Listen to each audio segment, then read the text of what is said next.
مسلمانوں، تمہاری عورتوں میں جو بدکاری کا ارتکاب کر بیٹھیں ان پر اپنے لوگوں میں سے 4 شخصوں کی شہادت لو۔ اگر وہ ان کی بدکاری کی گواہی دیں تو ان عورتوں کو گھروں میں بند رکھو یہاں تک کہ موت ان کا کام تمام کر دے، یا اللہ ان کے لیے کوئی اور سبیل پیدا کرے۔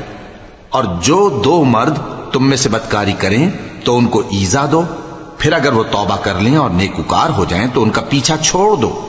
بے شک اللہ توبہ قبول کرنے والا ہے، مہربان ہے۔ اللہ انہی لوگوں کی توبہ قبول فرماتا ہے جو نادانی سے بری حرکت کر بیٹھتے ہیں پھر جلد توبہ کر لیتی ہیں۔ بس ایسے لوگوں پر اللہ توجہ کرتا ہے اور وہ سب کچھ جاننے والا ہے، حکمت والا ہے۔ اور ایسے لوگوں کی توبہ قبول نہیں ہوتی جو ساری عمر برے کام کرتے رہیں یہاں تک کہ جب ان میں سے کسی کی موت آ موجود ہو تو اس وقت کہنے لگے کہ اب میں توبہ کرتا ہوں۔ اور نہ ان کی توبہ قبول ہوتی ہے جو کفر کی حالت میں مریں۔ ایسے لوگوں کے لیے ہم نے دردناک عذاب تیار کر رکھا ہے۔ مومنوں، تم کو جائز نہیں کہ زبردستی عورتوں کے وارث بن جاؤ، اور دیکھنا اس نیت سے کہ جو کچھ تم نے ان کو دیا ہے اس میں سے کچھ لے لو، انہیں گھروں میں مت روک رکھنا۔